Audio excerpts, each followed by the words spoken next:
सभी RHT aspirants को मेरे चैनल में स्वागत है। तो आइए देखते हैं कि कैसा क्वेश्चन आया था और उसका सही उत्तर क्या क्या है। कौन सा क्वेश्चन आउट ऑफ सिलेबस था, कौन सा क्वेश्चन इजी था, कौन सा हार्ड था, देखते हैं। पेडागोजी से शुरू करते हैं। एक कक्षा शिक्षक ने मध्यावधि परीक्षाओं में छात्रों के सामने आने वाले मुद्दों और समस्याओं पर एक समूह चर्चा का आयोजन किया। इस कार्यक्रम को कहा जा सकता है संगोष्ठी, परीक्षण, ट्यूटोरियल, कार्यशाला। आंसर है संगोष्ठी। देखिए यहाँ पर लिखा है समूह चर्चा का आयोजन। अब समूह चर्चा का आयोजन किया गया है तो उसे हम परीक्षण नहीं कर सकते, परीक्षण में चर्चा थोड़ी होता है। ट्यूटोरियल में भी चर्चा नहीं होता है, कार्यशाला में भी चर्चा नहीं होता है। वो तो एक मतलब क्या कह सकते हैं, जैसे कि हिंदी का कार्यशाला होता है, गणित का कार्यशाला होता है, तो एक टाइप का वो प्रयोगशाला होता है। वहाँ पे चर्चा नहीं किया जाता है, कार्य किया जाता है। तो क्योंकि वो मुद्दों और समस्याओं पर समूह चर्चा का आयोजन है तो इसको हम संगोष्ठी कहते हैं। सेमिनार जिसको इंग्लिश में कहा जाता है। सेमिनार में क्या होता है, कोई एक टॉपिक रहता है, उसमें जाकर एक आगे बोलता है, बाकी सब सुनते हैं, फिर दूसरा जाके बोलता है, बाकी सब सुनते हैं। एक तरफ से चर्चा का विषय होता है।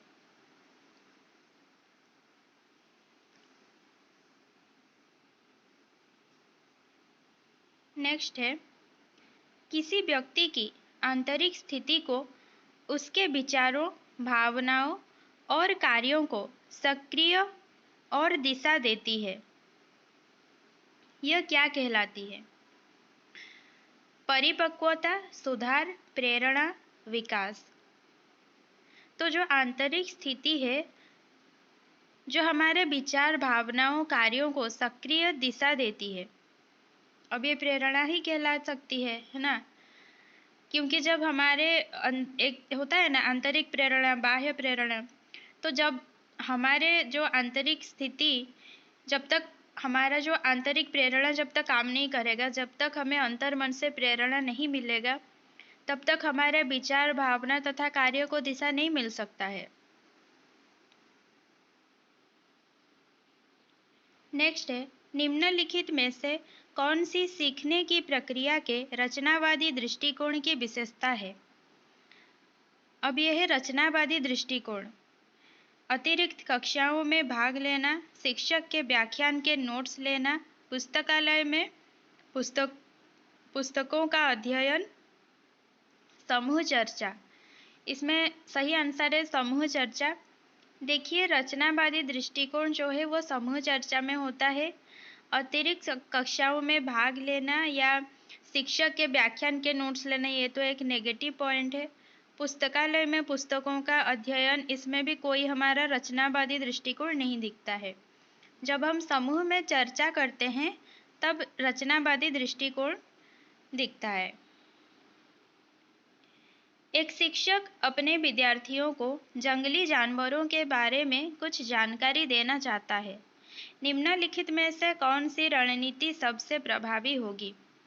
बच्चों को जंगली जानवरों पर एक फिल्म दिखाना, पास के चिड़ियाघर में फील्ड विजिट की योजना बनाना, पुस्तक में जानवरों के चित्रों की व्याख्या करना, ब्लैक बोर्ड पर जानवरों के रेखाचित्र बनाना। तो देखिए जब हम किसी भी कार्य को प्रत्यक्ष रूप में देखते हैं ना, तो उसके बारे में हमें अधिक जानकारी मिलता है और वो जल्दी याद भी रहता है, जल्दी बच्चों को समझ में भी आता है। तो अगर कुछ जानकारी देना हो तो सबसे बढ़िया पॉइंट ये होता है कि उनको प्रत्यक्ष दिखाओ। तो यहाँ पे प्रत्यक्ष दिखाने की काम कहाँ हो रहा है? पास के चिड़ियाघर में फील्ड विजिट की योजना बनाना। नेक्स्ट है, मध्यावधि परीक्षा के बाद एक बच्चे की मां ने उत्तर प्रस्तुत करने में गलतियों का पता लगाने के लिए अपने बच्चे के प्रदर्शन की जांच की।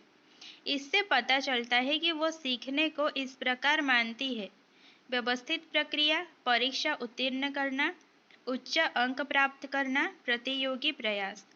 देखिए अगर एक माँ उत्तर प्रस्तुत करने में गलतियों का पता लगाने के लिए अपने बच्चे की प्रदर्शन की जांच की।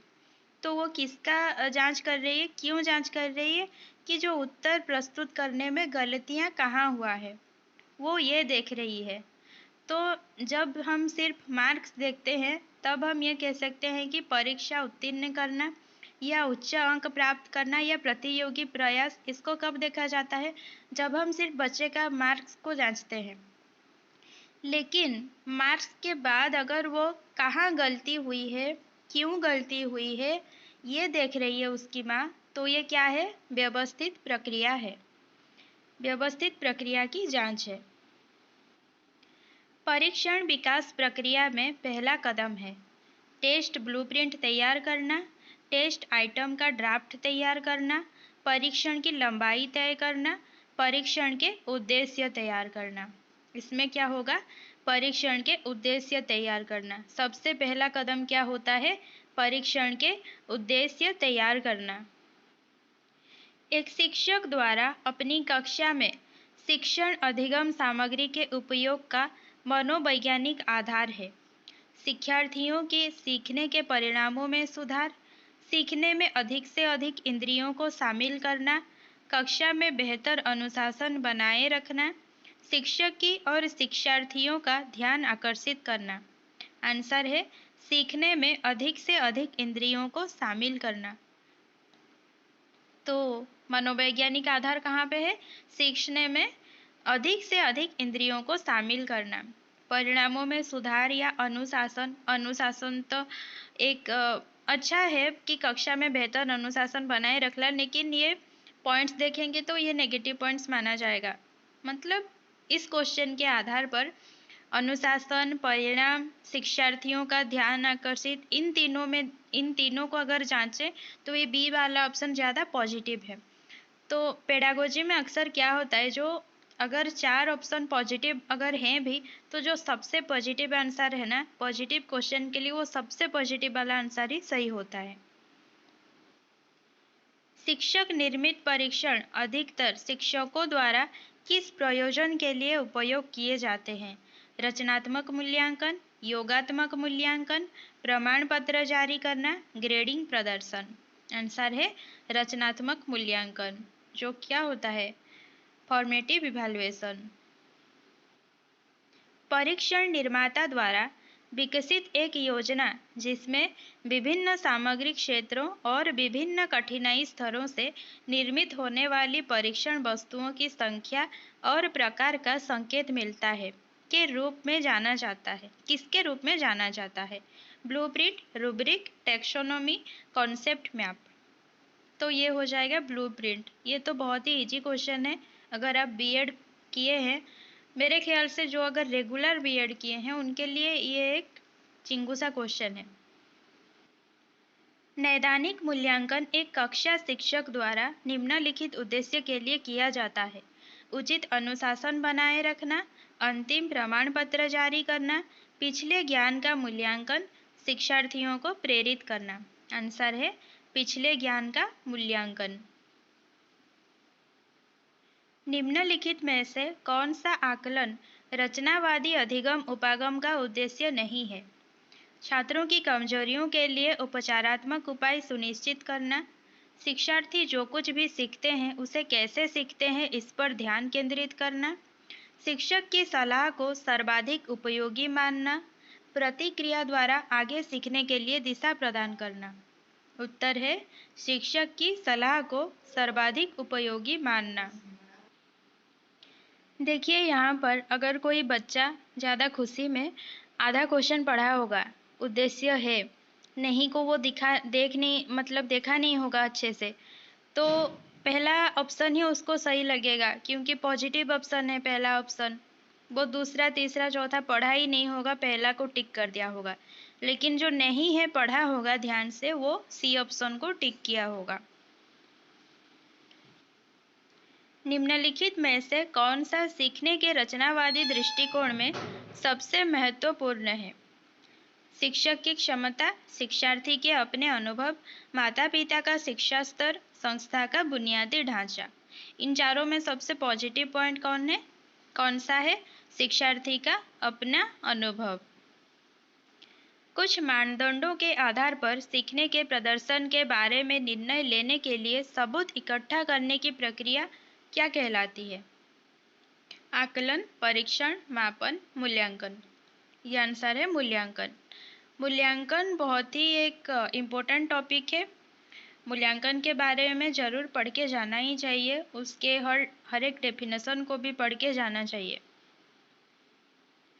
परीक्षण पुस्तिकाओं के साथ मानकीकृत परीक्षण के विक्रेताओं द्वारा प्रदान किया गया मैनुअल निम्नलिखित के बारे में जानकारी नहीं देता है। परीक्षण का शिक्षाशास्त्र, आयु या ग्रेड मानदंड, टेस्ट आइटम के लिए स्कोरिंग प्रक्रिया, परिणामों की व्याख्या। आंसर है परीक्षण का शिक्षाशास्त्र।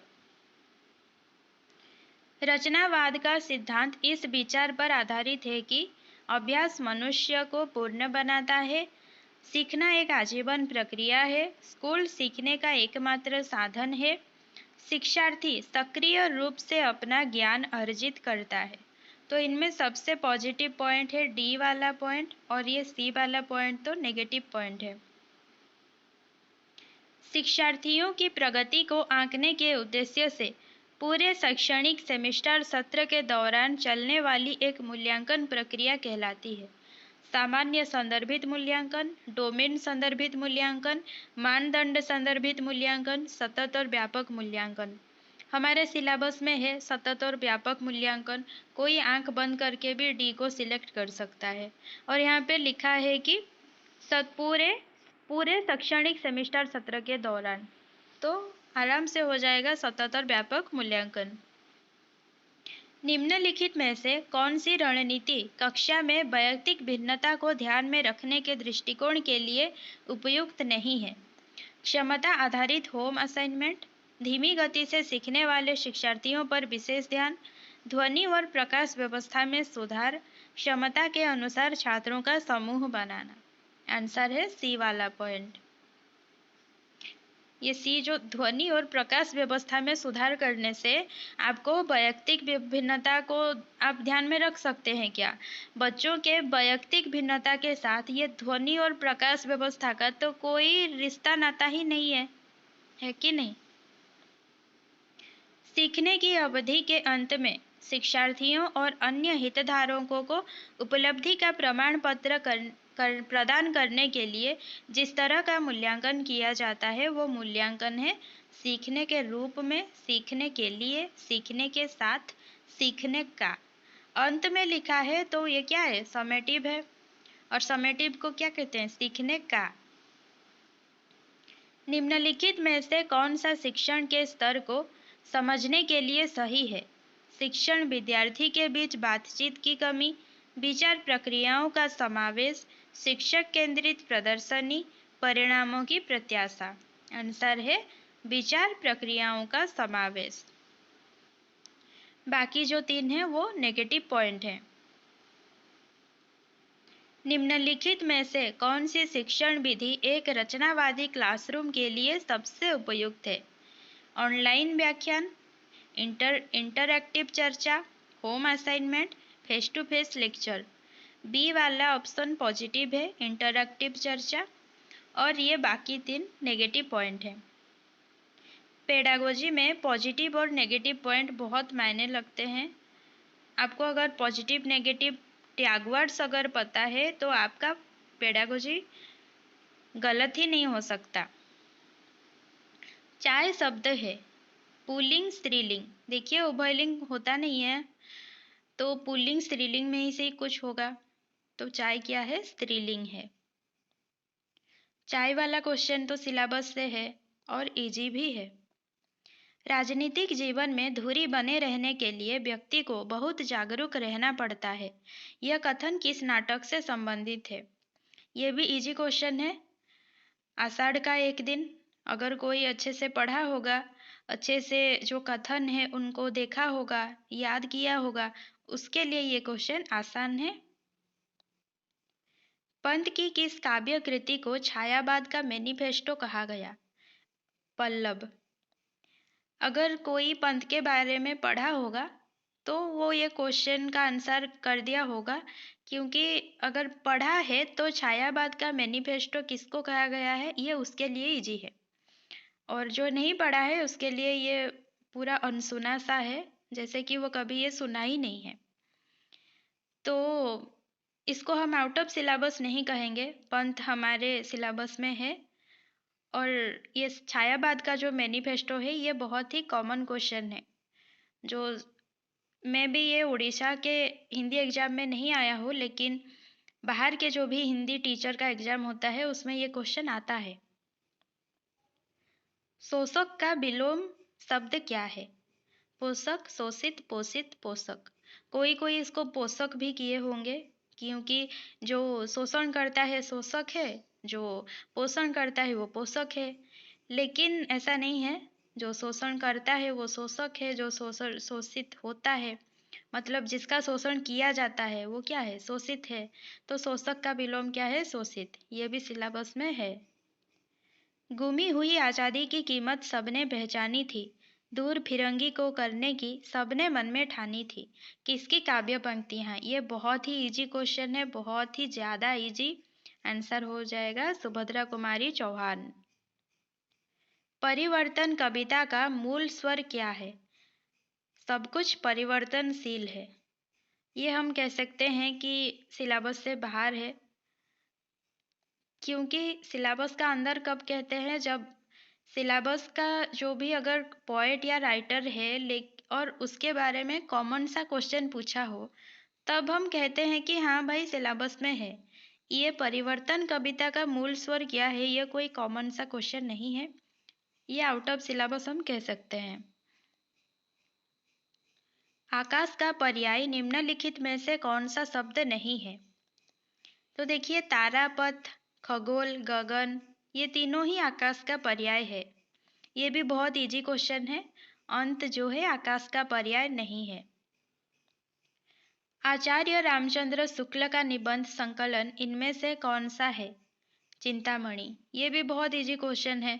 अगर हम हिंदी साहित्य के विद्यार्थी होके हमें आचार्य रामचंद्र शुक्ल का चिंतामणि के बारे में पता ना हो तो कैसे हो सकता है? इसको हम आउट ऑफ सिलेबस कहेंगे क्या? अग्नि कौन सा शब्द है? जाहिर सी बात है, तत्सम है। अग्नि का तद्भव क्या होता है? आग होता है, हमको पता है। अर्वाचीन का विलोम शब्द क्या है? प्राचीन है।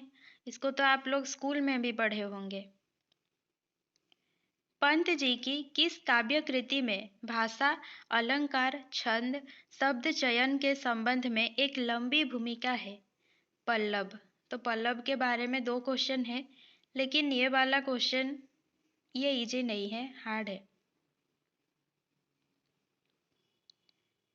मेरे इस जीवन के देवता और उस जीवन के प्राप्य क्षमा, यह कथन किस नाटक का है? स्कंदगुप्त। ये भी आउट ऑफ सिलेबस है। स्कंदगुप्त से हमारा कोई लेना देना नहीं है, हालांकि जयशंकर प्रसाद का लेना देना है, लेकिन ये आउट ऑफ सिलेबस क्वेश्चन है। कन्यादान में कौन सा समास है? तत्पुरुष समास। ये भी इजी है। कन्यादान, कन्या का दान क्या हो जाएगा? संप्रदान तत्पुरुष। डिब्बा किस प्रकार का शब्द है? नहीं, डिब्बा किस शब्द का एक वचन है? इसको तो देखते ही आप लोग टिक कर दिए होंगे कि डिब्बे। किस विकल्प में अकर्मक क्रिया है? फातिमा हंसती है। इसको भी आप लोग देखते ही सही कर दिए होंगे। प्रसाद के एकांकी का नाम क्या है? एक घूंट। ये भी कोई बहुत हार्ड क्वेश्चन नहीं है, इजी क्वेश्चन है। एक घूंट को जो पहला एकांकी भी कहते हैं। 2 अथवा 2 से अधिक शब्दों से मिलकर बने हुए नए सार्थक शब्द को क्या कहते हैं? समास कहते हैं। ये भी बहुत इजी सा क्वेश्चन है, चंपू सा क्वेश्चन है। शायद समास का जो चैप्टर शुरू होता है उसके पहले लाइन में ही शायद लिखा हो कि 2 अथवा 2 से अधिक शब्दों से मिलकर बने हुए नए सार्थक शब्द को समास कहते हैं। जय मूल शब्द में कौन सा उपसर्ग जोड़ने से उल्टा अर्थ देगा? आसान है। परा जोड़ने से क्या हो जाएगा? पराजय। तो जय का उल्टा क्या होता है? पराजय। इनमें से कौन कमलेश्वर की कहानी नहीं है? मांस का दरिया, कस्बे का आदमी, राजा निरंबसिया, रसप्रिया।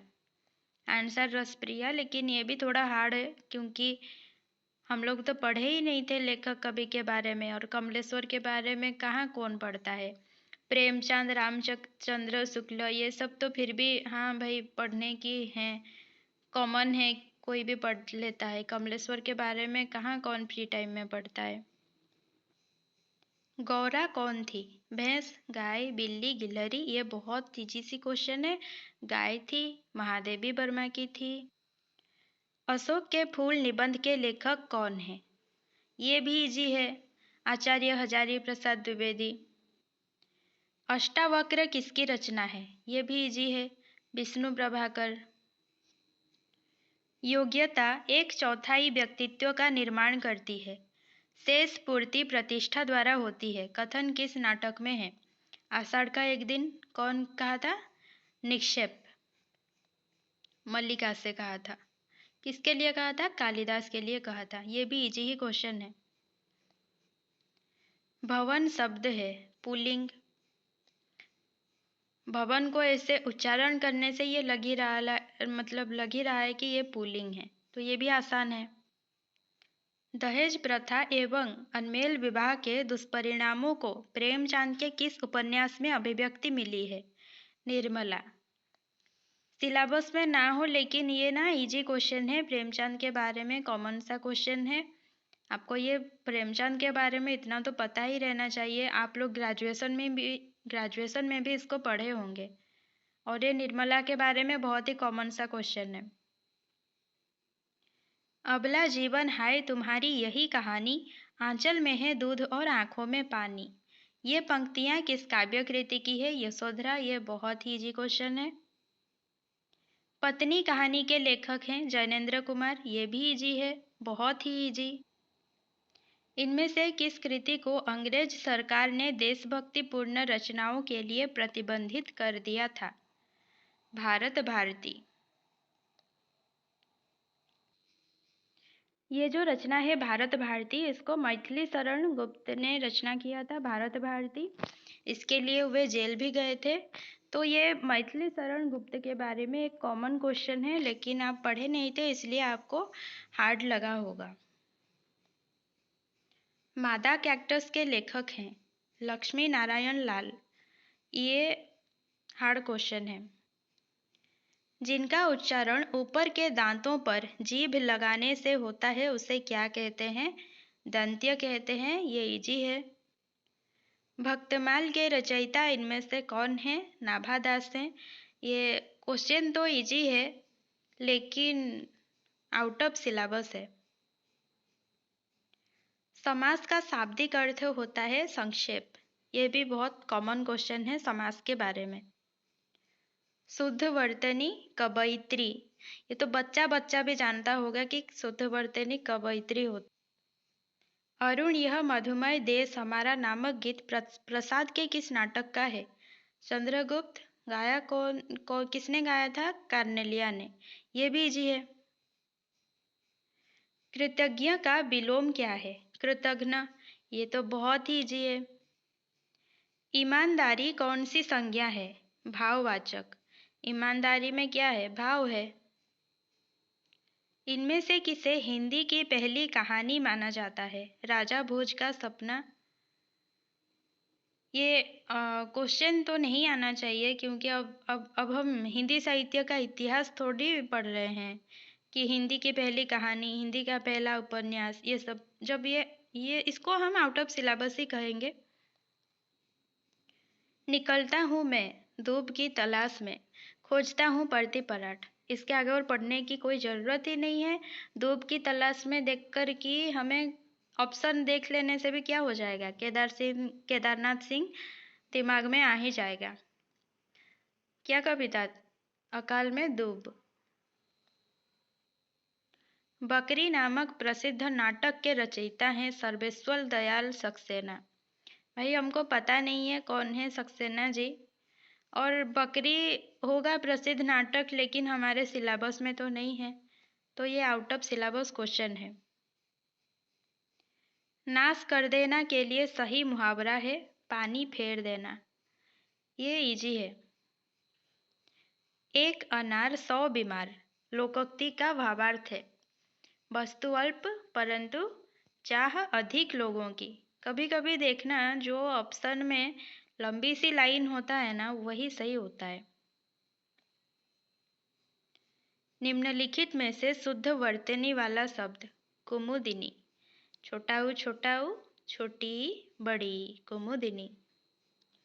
छुअत सिला भई नारी सुहाई, पाहन ते न काठ कठिनाई। किसकी काव्य पंक्तियां हैं? तो तुलसीदास। केवट प्रसंग से आया है और बहुत ही इजी क्वेश्चन है। कबीर के राम हैं सगुण और निर्गुण दोनों ही। कौन सा पात्र ध्रुव स्वामिनी नाटक का नहीं है? ये आउट ऑफ सिलेबस क्वेश्चन है। आंसर है पृथ्वी सेन।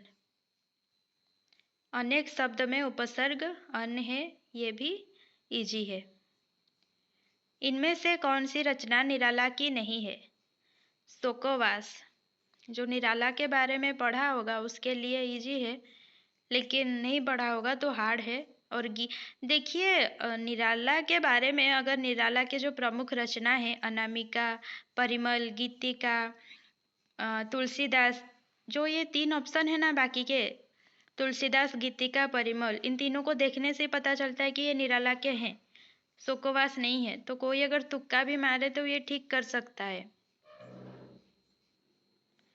यह मुंह और मसूर की दाल का भावार्थ है हैसियत से बढ़कर चाहना। कुरुक्षेत्र किसकी रचना है? बहुत इजी क्वेश्चन है, रामधारी सिंह दिनकर। विरोध करना के लिए सही मुहावरा है सिर उठाना। सूरदास को किस रस का सम्राट कहा जाता है? अगर आप नहीं पढ़े हैं तो भी इजी क्वेश्चन है, वात्सल्य रस। कछुआ धर्म के लेखक हैं चंद्रधर शर्मा गुलेरी। अगर आपने पढ़ा भी है तो भी यह हार्ड क्वेश्चन है और आउट ऑफ सिलेबस क्वेश्चन है।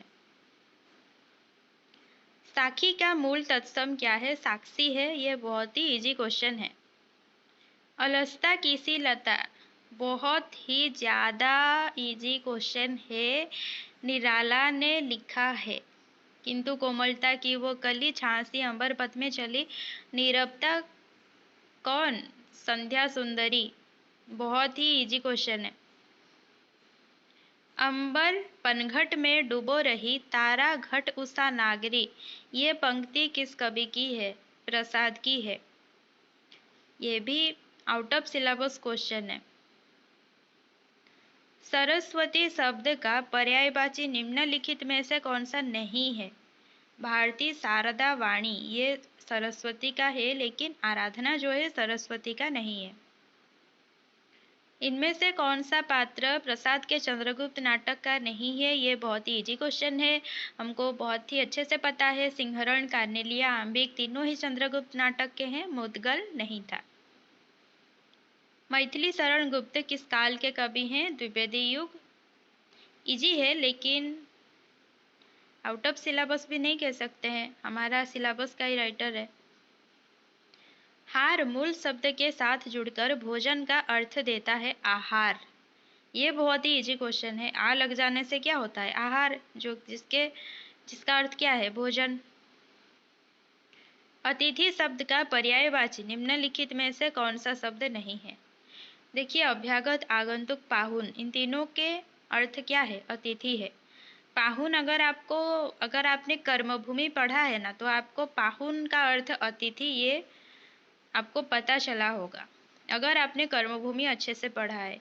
जब सलोनी काकी के घर अमरकांत गया होता है तो उसके लिए पाहुन शब्द का व्यवहार किया गया होता है। तो पाहुन का मतलब अतिथि होता है। पाहन जो है वो पत्थर है, तो अतिथि का पर्यायवाची नहीं है पाहन।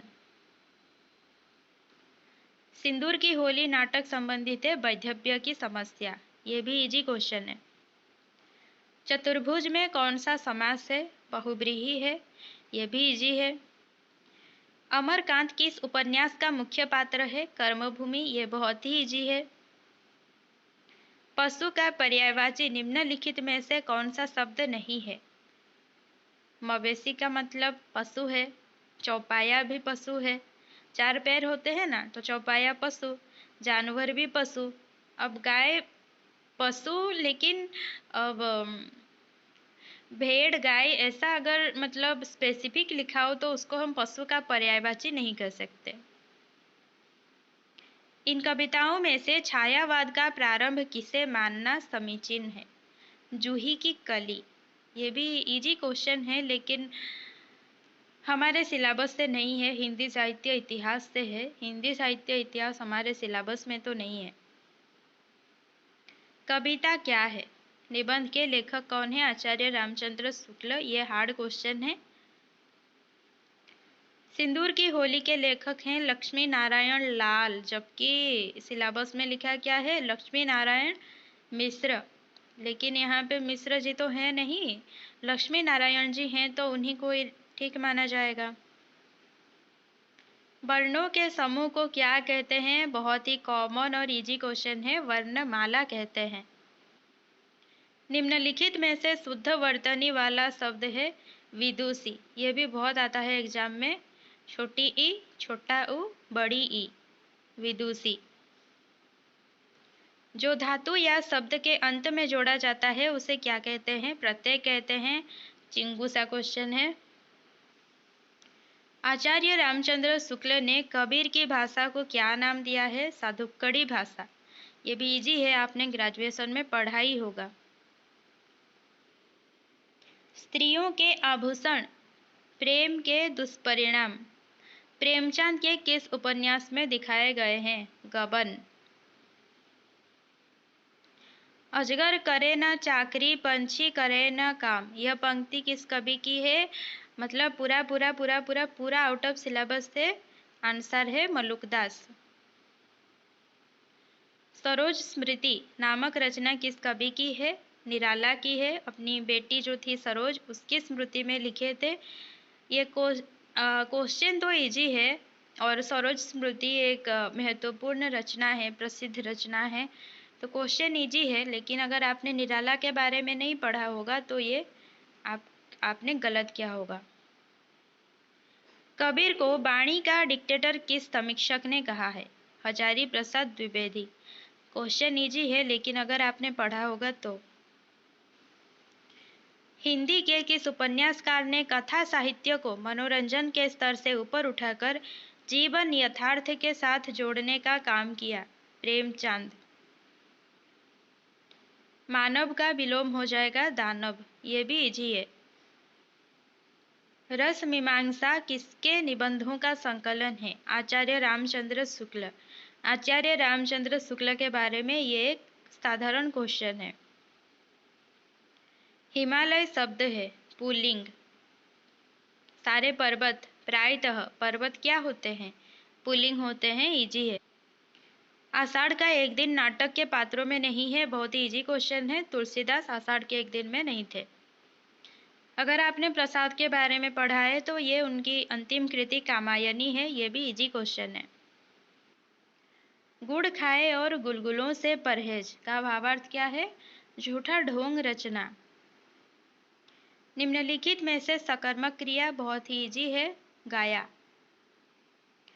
मुख्य का विलोम शब्द क्या है? गौण है। इजी क्वेश्चन है। गौरा किसकी रचना है? महादेवी वर्मा का है। ये बहुत ही छोटी सी और प्यारी सी क्वेश्चन है, और इजी भी। महादेवी वर्मा जी को क्या कहा जाता है? आधुनिक युग के मेरा हिंदी साहित्य इतिहास के विद्यार्थी होने के नाते ये भी इजी क्वेश्चन है। अधिकार सुख कितना मादक किंतु सारहीन है, यह कथन प्रसाद के किस पात्र का है? Skandagupta. Out of syllabus question है। रजिया किस विधा की रचना है? रेखाचित्र। इजी क्वेश्चन है। कमलेश्वर किस कहानी आंदोलन से कथा जगत में आए थे? नई कहानी। घीसू और माधव प्रेमचंद की किस प्रसिद्ध कहानी के पात्र हैं? इजी क्वेश्चन है। कफन।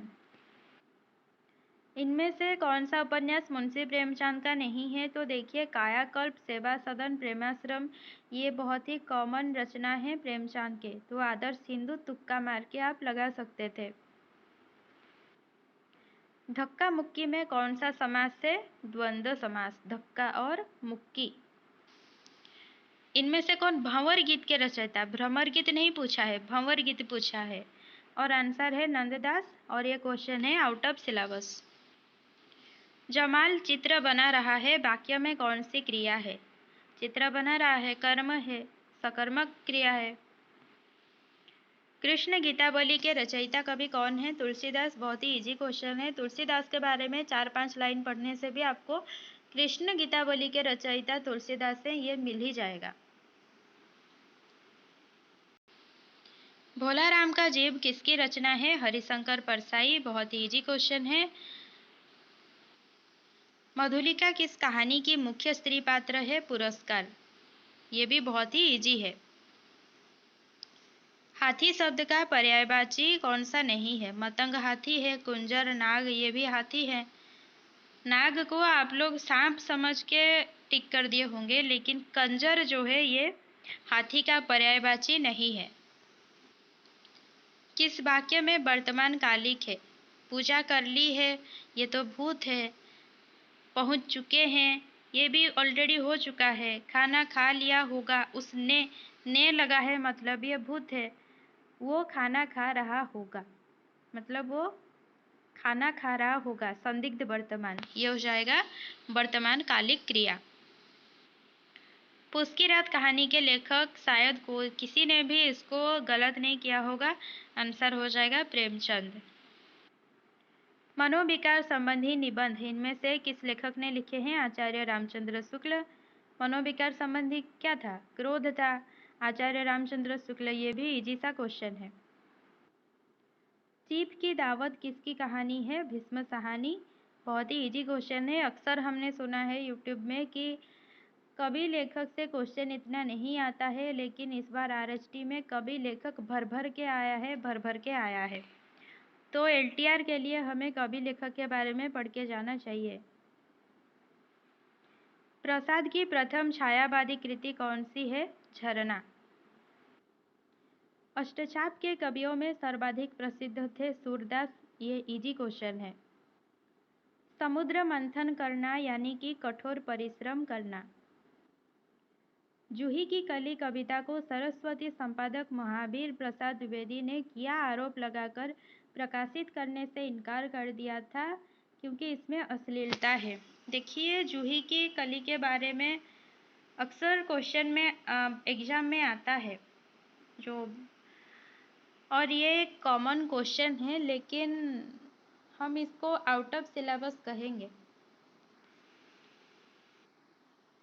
निम्नलिखित में से अकर्मक क्रिया हंसा इजी है। अकर्मक सकर्मक के बारे में बहुत क्वेश्चन आए हैं। मिस्टर अभिमन्यु नाटक के लेखक हैं Lakshmi Narayan Lal. Out of syllabus question है। शुद्ध वर्तनी वाला शब्द भी बहुत आए हैं। क्लेश जो है शुद्ध वर्तनी है।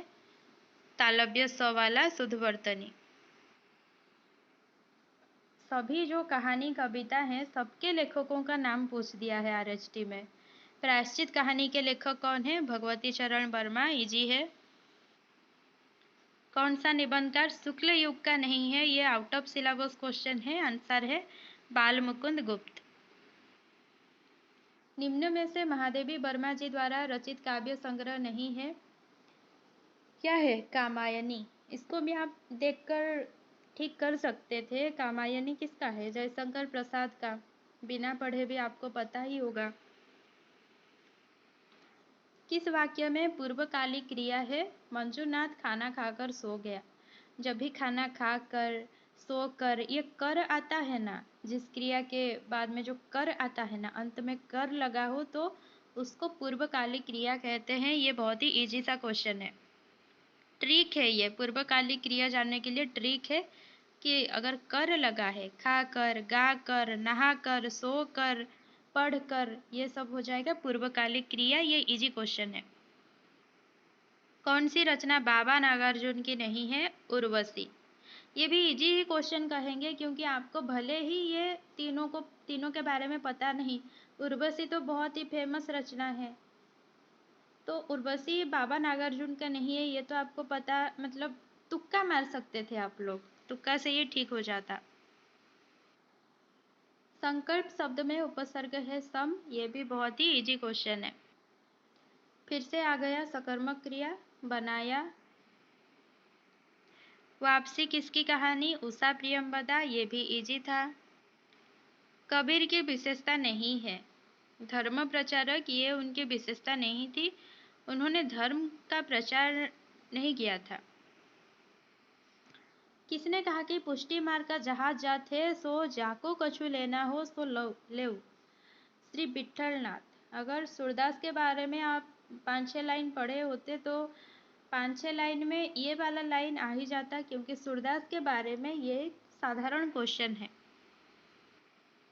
देवनागरी शब्द है स्त्रीलिंग। महानदी शब्द है पुल्लिंग। महानदी के बारे में मुझे डाउट है, क्योंकि मैंने जहाँ तक पढ़ा था कि सिंधु, ब्रह्मपुत्र और सोन, ये तीनों जो थे वे पुल्लिंग थे, लेकिन महानदी पुल्लिंग है, मैंने पढ़ा तो नहीं है।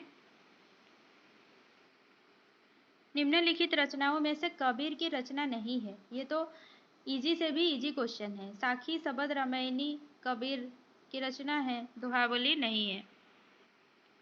सूरदास की रचना नहीं है, पार्वती मंगल, ये भी इजी है।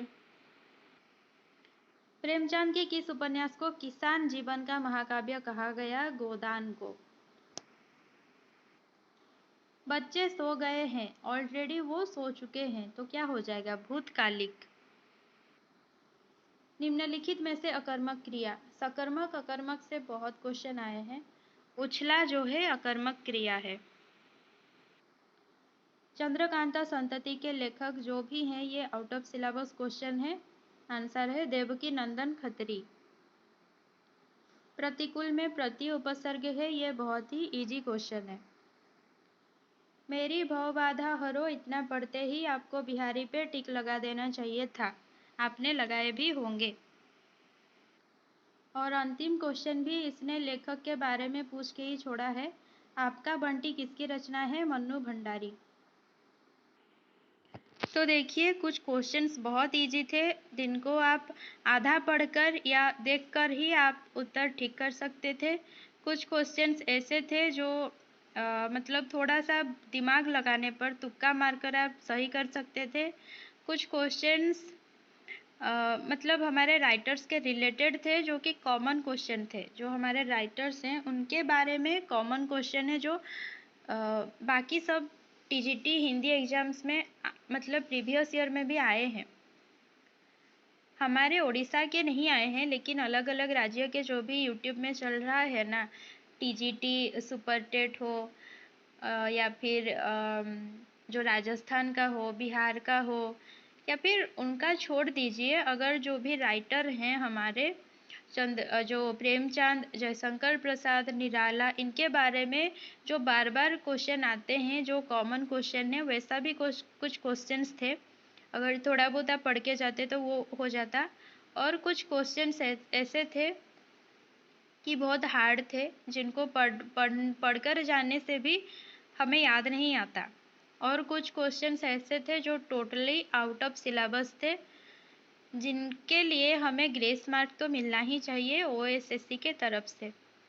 तो देखते हैं कि आगे क्या होता है, ग्रेस मार्क मिलता है कि नहीं। आप लोग तो ऑब्जेक्शन कर सकते हैं, जो totally out of syllabus questions है उनको मार्क करके आप लोग ऑब्जेक्शन कीजिए, करना चाहिए, और आपको ग्रेस मार्क भी मिलना चाहिए। और नेक्स्ट एलटीआर हिंदी एग्ज़ाम के लिए कवि लेखक के बारे में पढ़ना शुरू कर दीजिए।